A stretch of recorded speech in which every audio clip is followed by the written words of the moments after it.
Asansol Kulti girls স্কুলে mobile phone সহ ধরা পড়ল এক মাধ্যমিক পরীক্ষার্থী।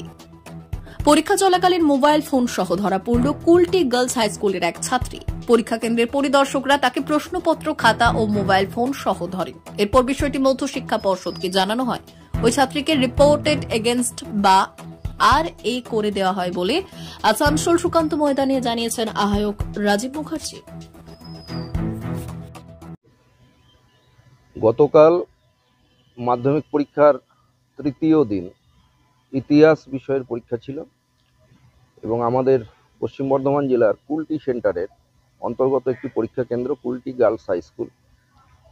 এখানে জলধি কুমারী দেবী উচ্চ বালিকা বিদ্যালয়ের একটি ছাত্রী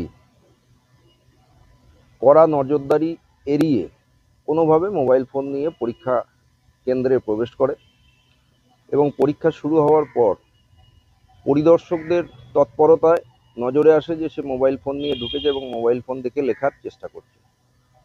তৎক্ষণাৎ সেই পরীক্ষার্থীর পরীক্ষা বোর্ডের নিয়ম অনুযায়ী এবং সেন্টার কমিটির সিদ্ধান্ত অনুযায়ী বাতিল করা হয় এবং সেই সঙ্গে তার mobile phone, admit card, registration card, তার উত্তরপত্র সমস্ত কিছু সিজ করা হয়, যেগুলো বোর্ডের নির্দেশ অনুযায়ী বোর্ডে পাঠিয়ে দেওয়া হবে এবং ছাত্রীটির শুধু কালকের ইতিহাস পরীক্ষা নয়, এবছরের সমস্ত মাধ্যমিক পরীক্ষায় বোর্ডের নিয়ম অনুযায়ী বাতিল করা হয়েছে। রাজীব মুখার্জি, জেলা কনভেনার, মাধ্যমিক পরীক্ষা, পশ্চিম বর্ধমান জেলা।